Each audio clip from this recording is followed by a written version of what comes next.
your baby, before your baby goes home, there's what they call hearing test. Make sure that your baby can hear well. There is no sign of deafness. Do we do that? You don't do that back home. Once you've delivered your... I don't wanna see the way you fall apart. Even though you told me to get back your heart, I still spin inside your orbit. Yeah. Are you currently pregnant and you are wondering if you get job offers with your pregnancy? Or are you afraid that when you tell recruiters that you are pregnant, they may revoke your job offers? Or are you curious about childcare and being a nursing mother in the UK? In today's video, I have someone who has been through it, and she's the best person to tell us and give us tips on how to do so successfully. Hello everyone, welcome back to my channel. My name is Mercy and I'm a nurse in the UK. If this is your very first video of mine, kindly watch it through to the end. Give this video a thumbs up and do not forget to subscribe to my channel, and also ring the notification bell so that every time I upload my videos, you are notified. So in 2023, teachers are coming as well. So if you are a teacher or a nurse or anyone on a skilled worker visa and you're going to be moving to the UK, and you are worried that with your pregnancy, your chances are going to be limited, you are going to suffer, you are going to struggle, this video is going to clarify all your doubts and answer all your questions. So make sure to watch this video through to the end.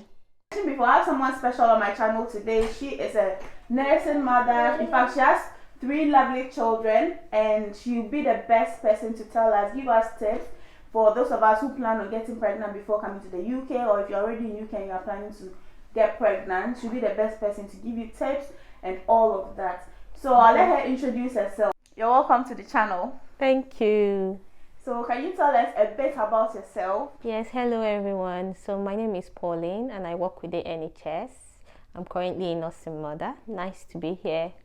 You're welcome. Thank you. So today's video, we are going to be asking you questions about the whole experience of being a nursing mother.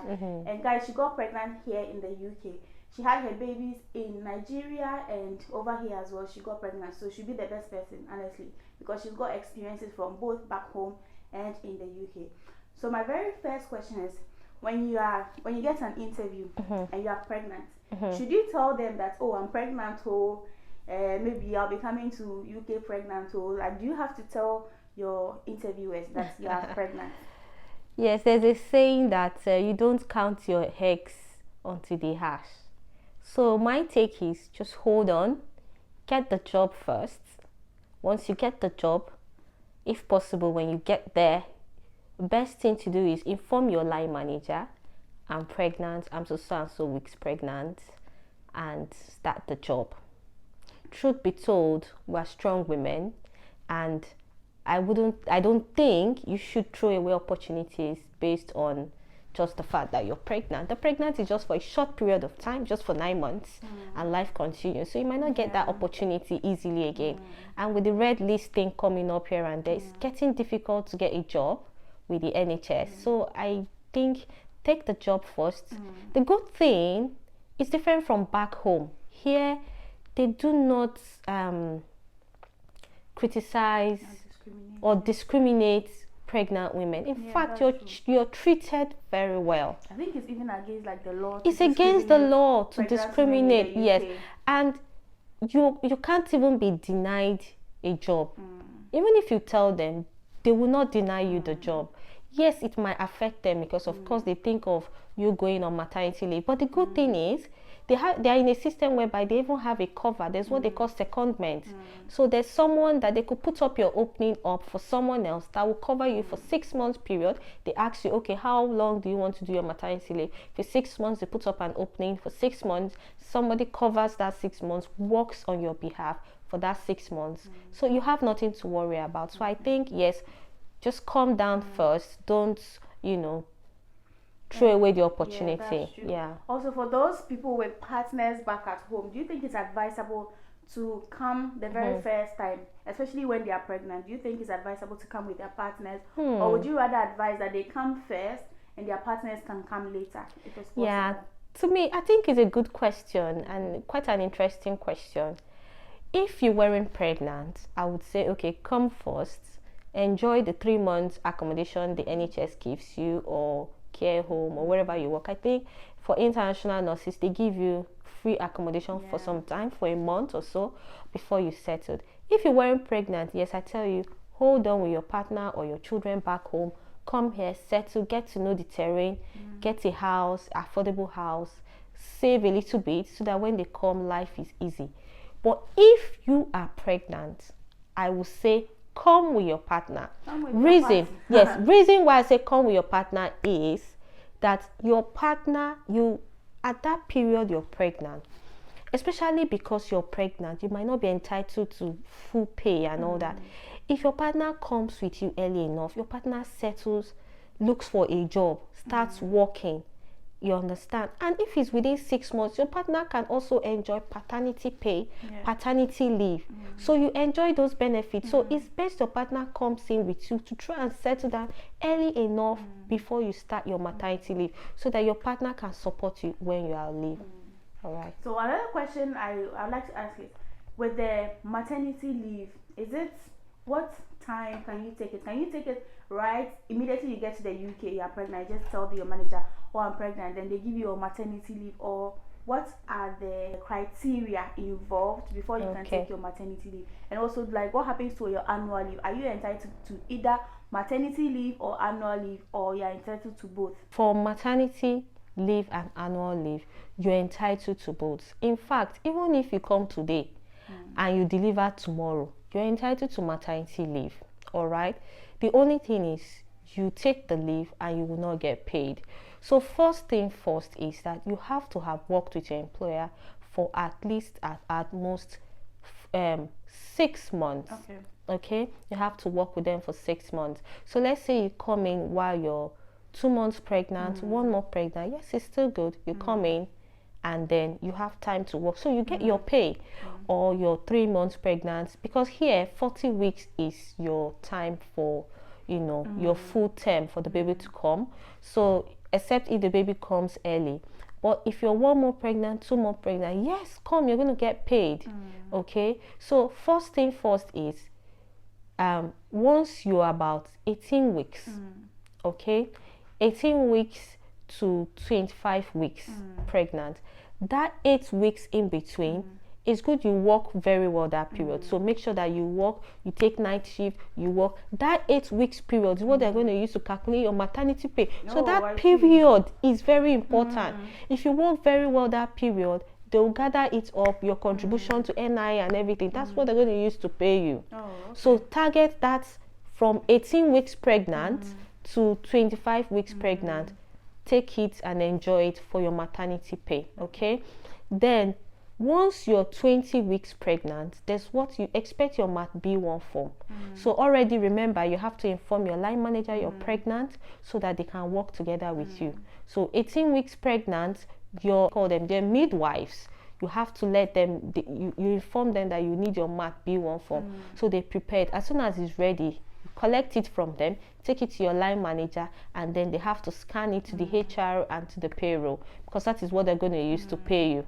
So once you collect that, they're going to calculate to see, are you entitled to it? Are you not entitled to it? So if you're entitled to it, you get your pay. If you're not entitled to it, they will let you know. They'll send you an email. Now, as soon as they send you an email that you're not entitled to your maternity pay from your employer, the next thing you do is that you contact the government. There's a form they call SMP Form 4. So you send it, you fill it and email it to if you go to the UK government website, you see it, you email it to them, and then with your account details, they are going to pay you. Meaning that the government will pay you the SMP, but you don't get the OMP. OMP is occupational maternity pay. That comes from your employer, okay? So that's how it works. And then once you submitted your Mat B1 form and you've sorted out all your payroll, you work for up to 29 weeks. Now, from 29 weeks, you can take maternity leave. You can go on maternity leave from 29 weeks. Okay, let's assume that you're 36 weeks pregnant and you fall sick. You're falling sick frequently, because the good thing is when you're you're pregnant, you're entitled to sick off. It's not like the normal sick off you take when you're not pregnant. You're entitled to as much as, it doesn't count. Okay, so you can take as much sick off you want if you're not Because feeling when fine. you're not pregnant and you get sick, they expect you to return to work in a certain number of days. They expect If not, you you need to. a letter from They your expect doctor. you to. And aside that, if you're not even pregnant and you're sick, there is a number of times you have to report sick Exactly. leave. If you go beyond that, then they have to look into your employment to see if you're fit to work. Probably they involve occupational therapists or well-being to come speak to you, find out what's going on with your health. Now, but if you're pregnant, they don't do all that. All right, you're entitled to as much sick leave as you want. Now, if at 36 weeks you're still struggling, especially for mothers who have the morning sickness, who are struggling, good news is from 36 weeks, your employer could say, oh, why not just go on leave? Okay, so what some people do, because already you're heavy, you're very big, you're struggling, and with the NHS you work 12-hour shift, that's a lot. Yes, actually a lot. That's a lot. So what some people do is that because you also have, aside your maternity leave that is there, you have the annual leave. So that annual leave, you take your annual leave, because if you don't take it, April is the beginning of a new year in the NHS. So if you don't take it, you've lost it. So what most of us do is, if we've worked for 30-something weeks, we have annual leave. You take your annual leave, enjoy it, and relax, okay? So you can now start counting your maternity leave from the day you give birth. So you are still going to get paid. You're still going to get paid either way. So a lot of planning goes into it. So Yeah. you can take your annual leave as a normal employer. And not to say that having pregnancy is abnormal. We can take your normal annual leave and then continue with it with your maternity leave. Okay. So with that being said, my next question is, how long is your maternity leave? Because I know that for normal annual leave, you have about 6 weeks. It's calculated in hours, but approximately 6 weeks. So how long is your maternity leave? Okay. So for maternity leave, you can take it for 1 whole year. That is 12 months. Wow, 1 whole year. 1 year, 12 months. Yes, that's a beautiful thing. The 1 year has, criteria, and it all depends on you. It's your choice, okay? So I'm going to break it down. Maternity leave, you can take it for a year, you can take it for 9 months, and you can take it for 6 months. Okay. Now, if you're taking for 6 months, you get your full pay. You get paid by your employer and by the government. Okay. If you're taking for 9 months, after 6 months, your employer doesn't contribute to that anymore. Wow. So the government continues to pay till your baby is 9 months. Okay. Now, if you're taking to 1 year, 12 months, you are not going to get anything anymore. So the government stops paying when your baby is 9 months. So I'm curious. I want to know the difference between giving birth back at home and giving birth over here in the UK. What's the difference? How is the experience like? Is it different? You get special treatment? Because I know that the UK is more advanced than our back home. So what are some of the differences that you encounter here when you give birth here in the UK? Okay.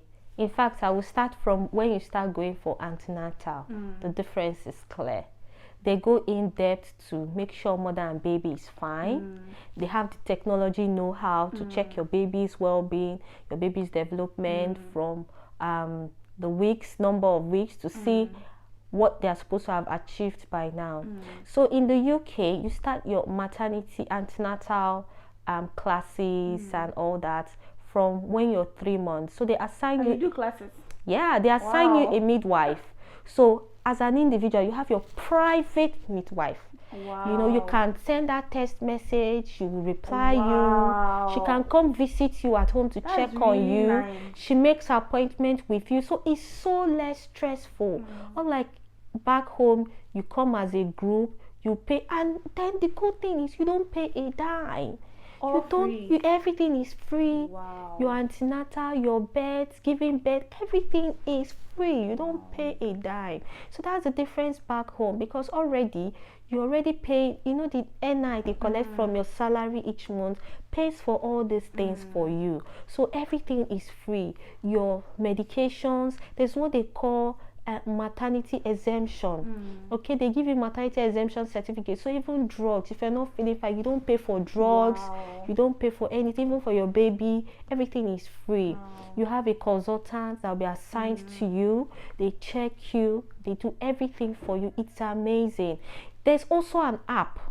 They register you. They put you in an app where everything about your baby, yourself, all the details are there. Your appointments, also tips on diet, tips on what to eat, preparation for labor, preparation for birth. It's amazing. Everything is documented. Yes, it's so amazing. I love that app and all that. They are very, very good here. And their labor is easier. Of course, you have option. Do you want spinal anesthesia? Do you want, how do you want to give birth? Do you want the bath water birth? What do you want? You know, so it all depends on you, what you want. Everything is being planned for. They plan with you and your partner. If your partner is available, everything is planned step by step. They support you. And then even if you give birth, in fact, it's amazing. Do you know they provide diaper? Just a tip, let me tip you. So they give you diaper, the baby milk, your baby probably, of course, if you're not lactating, especially for first-time mothers, you don't lactate immediately. They provide milk for you, for the baby, even the clothing. Guys, they like, give I'm you. even shocked. Like back home, people will sleep in the hospital because they don't have money to pay for all the services. You're not paying anything. You're not paying anything, and they take care of you. You don't even need someone to be with you in the hospital. They do everything for you. And the good thing I like with them is that they encourage you to be able to heal faster.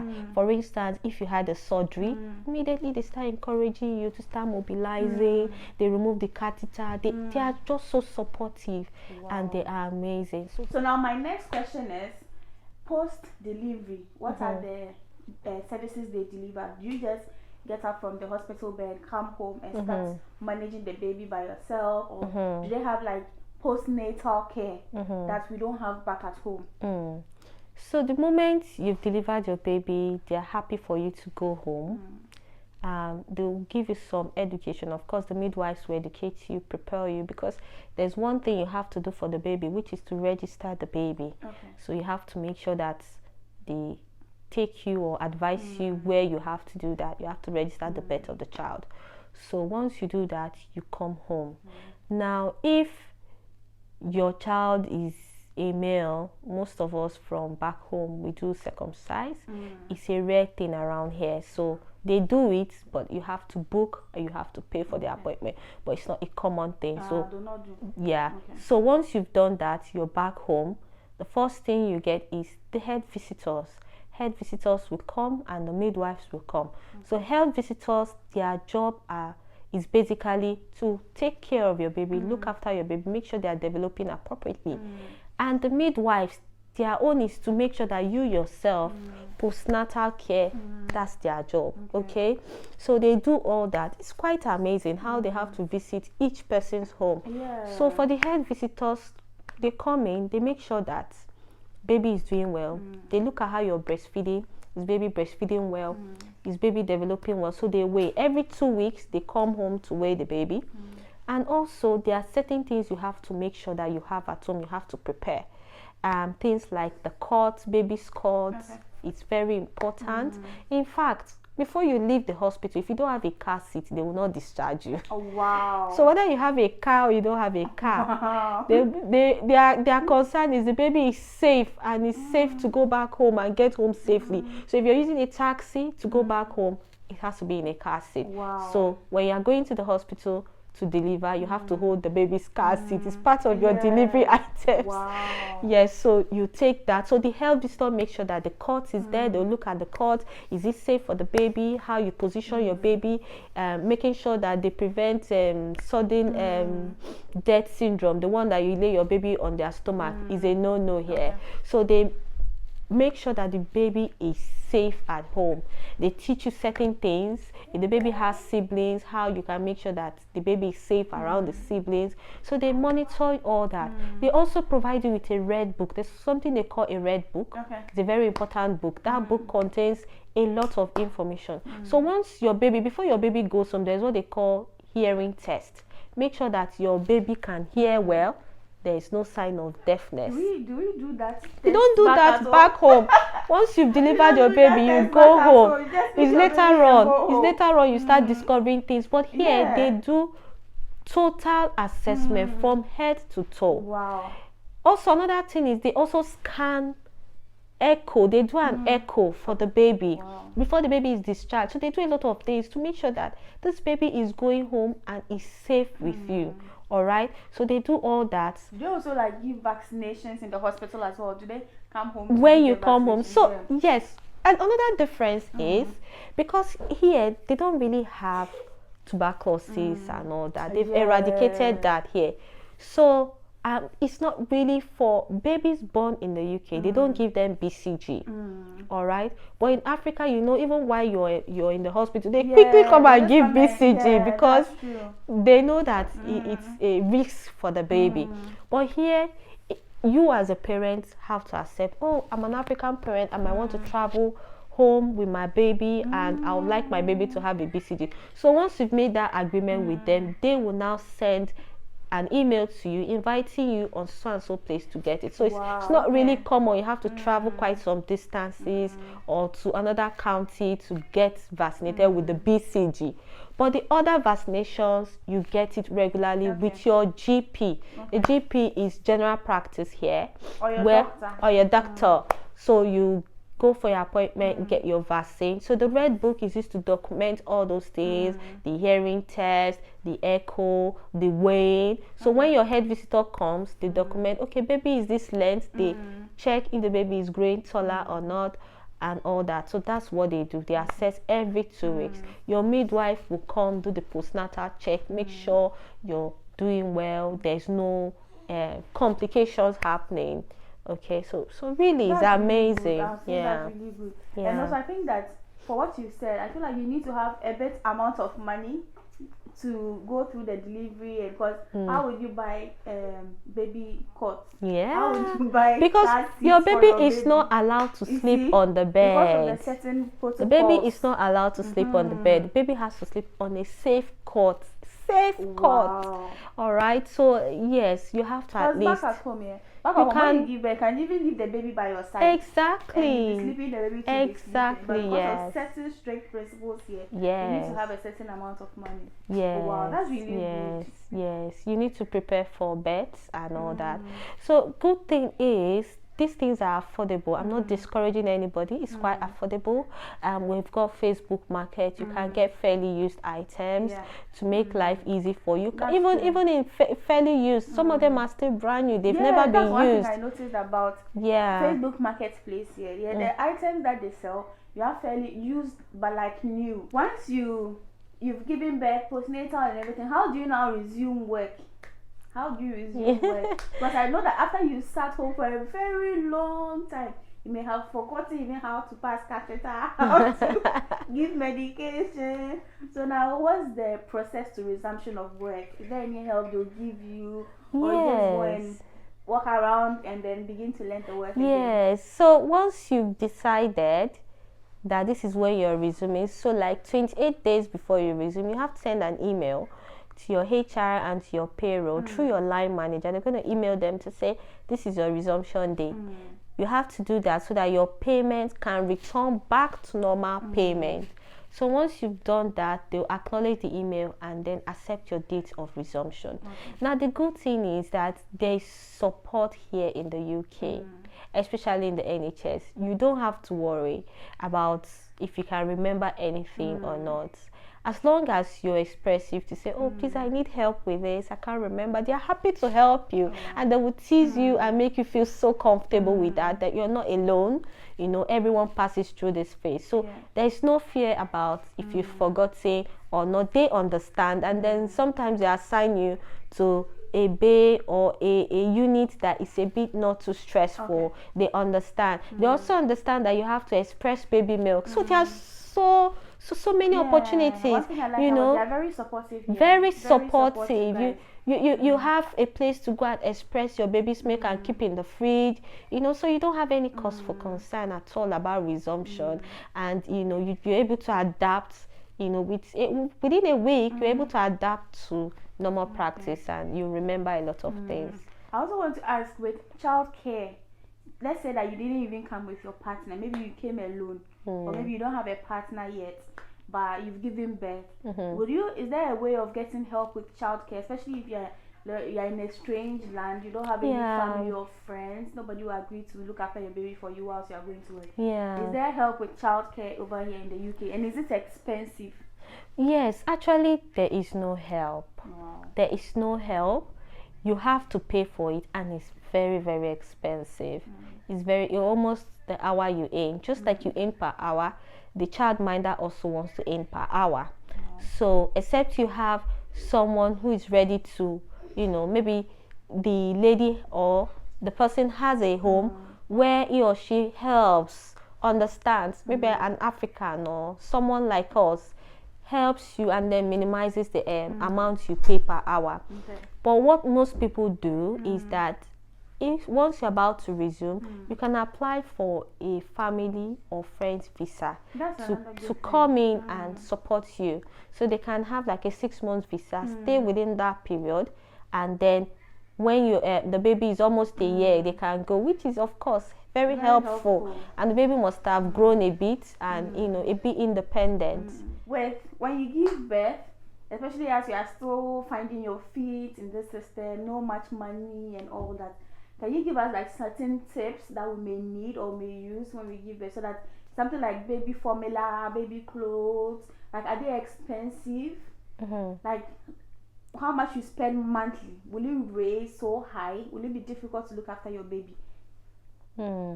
Yeah, that's a good question. I think everything, like I say, is just about planning yourself. And in the UK, there's a lot of, you have to make sure you're well informed. They do a lot of sales. I recommend towards the end of the year, where you start with the Black Friday and the Christmas sales. They do a lot of sales. So if you're pregnant and you can buy those things at that period, it will save you a lot of money. There are some stores that are quite affordable with baby things. You look at stores like the Asdash store, their things are quite affordable. Yeah, you can buy things there quite cheap, okay? And then also, aside, we mentioned the Facebook market, you get things there, for your baby. And then for formula, we do boots. You have to buy boots. I would recommend that if you can breastfeed your baby for the first 6 months, that saves you a lot of money. Because money on baby feed is expensive. Yeah, you buy like a pack of Aptamil, you buy it for £18, just a pack like this. Unlike when you breastfeed, it saves you money, so that when you start buying, you start spending money on baby food. So yeah, I think if you can't, then of course you have to buy the baby food. So from everything she's discussed so far, I've seen that there's a big difference between being pregnant and giving birth at home and doing that over here. So the decision lies with you. After everything she said, do you want to give birth at home before you come, or do you want to come here and give birth? And also, if you can comment below your questions. Polly will be in the comment section. She'll be answering all your questions. And I've got a link to my Telegram page as well. If you want to join, that'll be helpful to you as well. So before we end this video, do you have any tips and tricks or advice for people who are planning to give birth here and are at the moment fearing the experience? What tips or advice or encouragement do you have to give them? Yes, so the first thing I say is come and give birth here. There's no problem. First thing you do is plan yourself. You have to plan yourself financially. You have to prepare for the birth of your baby and the support you're going to get, the last. Okay, so once you arrive here, you have to let your line manager know.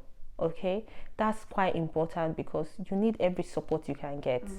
All right, let her know. She's going to allocate you to duties that will not put you at risk. For instance, if the unit is exposed to COVID and there's a particular bay that has COVID, you won't be assigned there because she knows that will put you at risk. Okay, and in terms of moving and handling, your colleagues understand that you cannot lift heavy things, you cannot squat, you can't bend.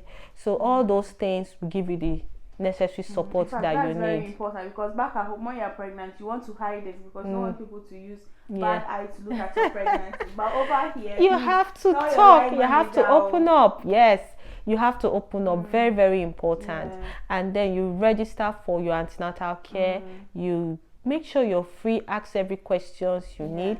And the good thing is that your midwife is there to give you support. Those women are amazing. And then they will ask you, do you need support with this, do you need support with that? Even if you come in and you're really stranded, you can't buy much for your baby, you can also speak to your midwife that I'm just coming in and I don't have much. There are some charity groups that can also give you some few things for your baby. They can say, okay, have this, what do you have? You know, so there are charities. And the good thing is this is not government money, so you're not breaking the law because it's charity. You know, it's not like you're entitled to it. No, this is charity. No, It's like on the skilled worker visa, there are certain public funds. you can't Yes, access. this is not public fund. This is just charity. You just, for instance, probably now maybe I have some few things my baby had used and I don't need them again. I can pack them for charity. So from charity shops you can get those things you need. So these are tips. You don't need to overwork yourself to say I have to buy this, buy that. And remember, babies grow very fast, so that's waste of money. Don't bother buying a lot of things. Just buy the necessary things that they need. And then remember, for your maternity pay is very important. Make sure that as soon as your Mat B1 form comes in, before you send it or drop it to your line manager, have a copy of it because you can use it to apply for your family friend visa that are coming in. Okay, you can submit it to home office to say, okay, I just had a baby and I need assistance. Okay, so make sure you keep that aside. Keep a copy. Keep a copy to submit it to the home office.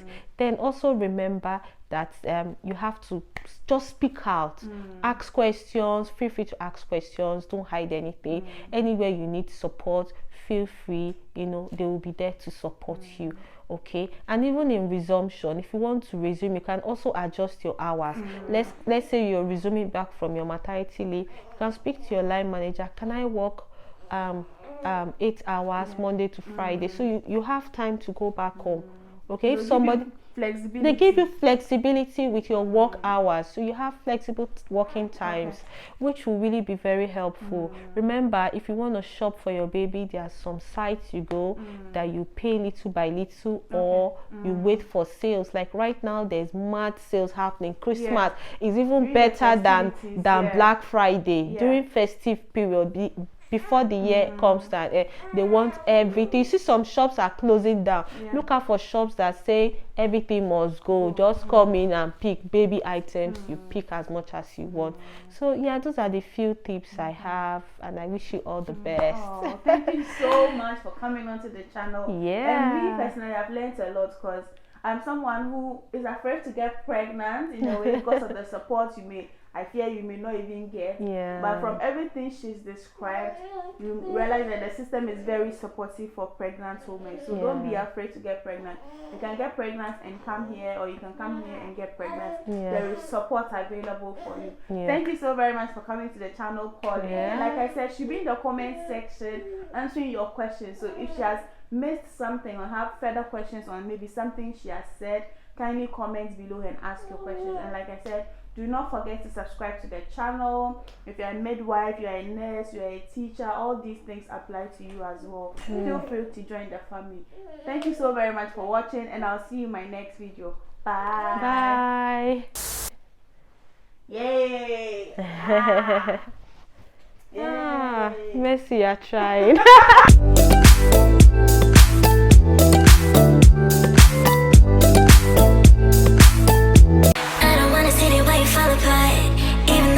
Take it back your heart, I still spin inside